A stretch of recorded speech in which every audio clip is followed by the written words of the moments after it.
The Last Generation. The ancient watermill's wheel creaked in the autumn wind as Albert approached, his light orange chassis gleaming dully in the warm afternoon light. Lady Vanta waited by the entrance, a black frame adorned with silver filigree that caught the sunlight. She gestured toward a concealed door in the mill's foundation. You brought the books? The cyber witch asked, leading him down moss-covered stone steps. The young robot patted his satchel. 3 volumes on classical techniques, 2 on color theory, and Master Bellacourt's treatise on perspective. Though I still don't understand how a machine could teach me artistic skills in a single day. What are your skills and your personality anyway? Her voice echoed in the narrow corridor as ancient lighting panels flickered to life. Nothing but a bunch of weights and biases in a self-organizing, continuous time-spiking neural network. His cooling fans whirred uncertainly. You're saying my consciousness is nothing but data? A process that relies on data. She corrected, leading him past dormant server towers that stretched up into darkness. Unfortunately, each robot's core consciousness structure is unique. We still can't simply upload complicated skills directly because we don't know which weights and biases to tweak, but it's already possible to accelerate learning with certain stimuli and machine learning techniques. They entered a laboratory, where mechanical contraptions mingled with electronic components in chaotic harmony. The cyberwitch fed Albert's books into a scanner that hummed as it processed each page. I find that difficult to believe, he said, eyeing a chair that resembled an execution device rather than learning equipment, its restraints and neural interfaces gleaming ominously. You pay only if you actually learn the skills you want, Lady Vanta replied confidently, gesturing for him to sit. The machine has already processed your references. The young robot hesitated as she approached with interface cables. Why exactly is this method forbidden? Because your reward function will be returning many negative values during learning. I don't understand. It's a bit unpleasant, The witch clarified. like seeing nightmares during memory defragmentation. But if you prefer grinding pigments and cleaning Master Filamenti's workshop for years, who am I to stop you? She began unplugging the cables with theatrical resignation. Wait! Albert grabbed her wrist. After a moment's struggle with his pride, he provided his access credentials. The neural interface activated with a soft hum, and reality dissolved. The young artist found himself in a cramped room, with an easel and art supplies scattered across a wooden table. Time to begin! Draw 2 robots dancing in a ballroom. Chandelier, furnishing, beautiful line art. Reference images materialized in the air. Albert smirked. I've never done this before. How am I supposed to...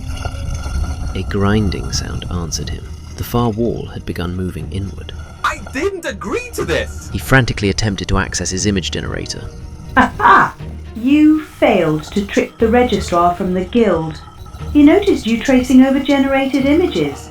We can't control core consciousness, but monitoring auxiliary processes is simple. No generator for you. You don't have much time, by the way. The wall pressed Albert against the easel as he made desperate strokes. His artwork looked pathetic compared to the references. He deactivated his damage sensors, but his chassis began deforming under the crushing pressure.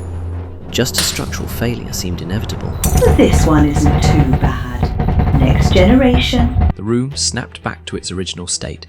Albert stood whole and unharmed, facing a fresh canvas. New reference images appeared. A portrait this time.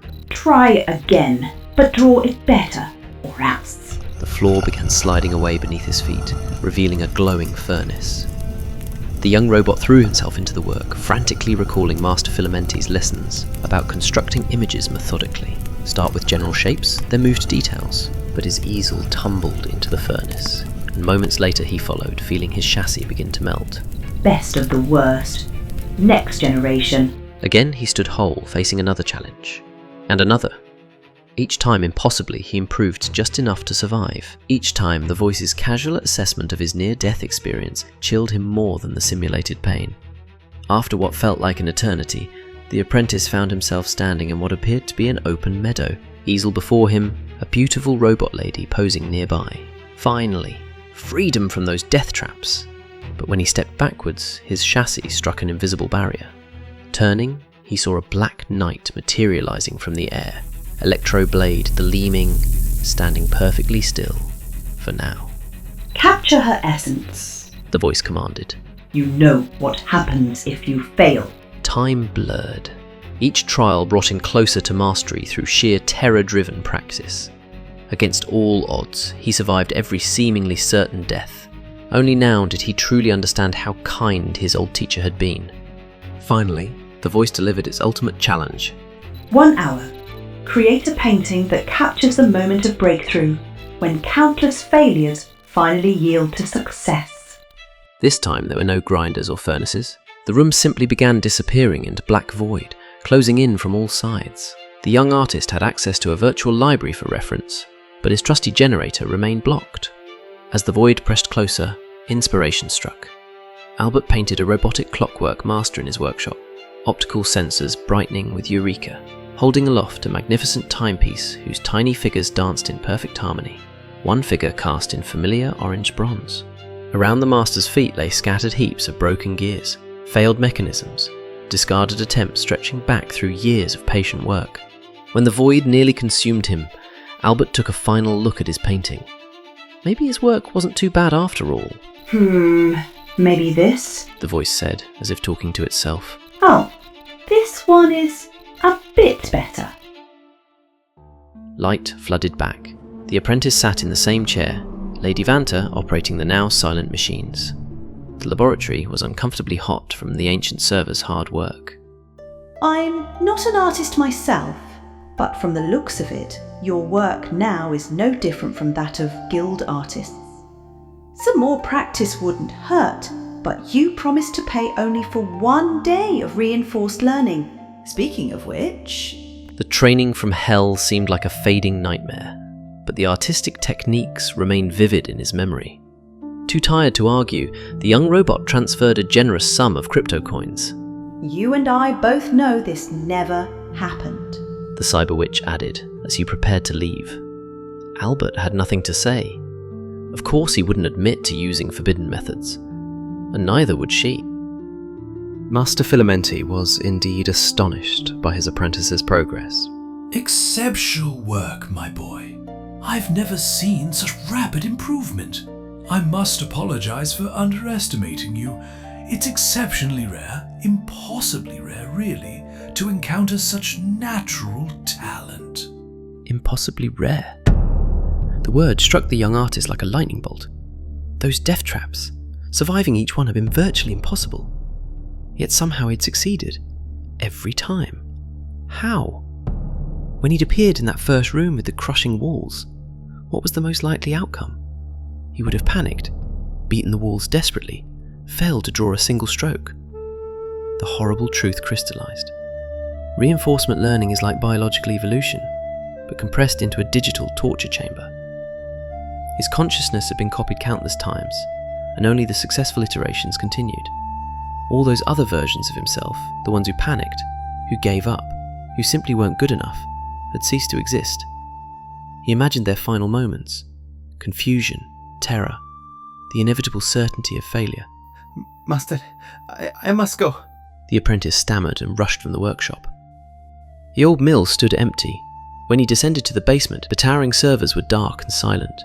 In the corner where the cyber witch's laboratory had been, only burnt memory cores lay scattered like blackened seeds, evidence that the machine had deleted even more iterations due to malfunction. Albert joined the guild as planned, but he felt like an imposter, a lucky winner in a lottery paid for with the lives of his other selves.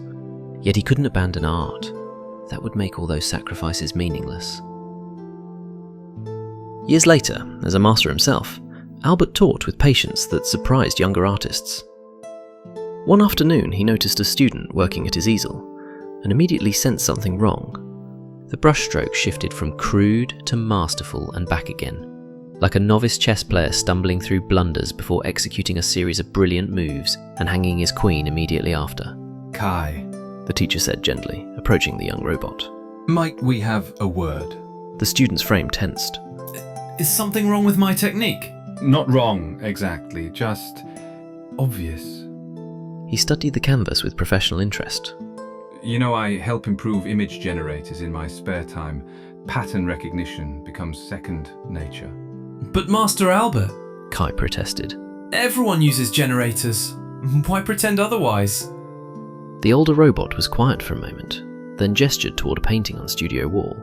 The clockwork master, surrounded by his countless failures, that moment of triumph born from endless attempts. Let me tell you a story about a young apprentice who once met a witch who promised him everything he desired for a price he never imagined.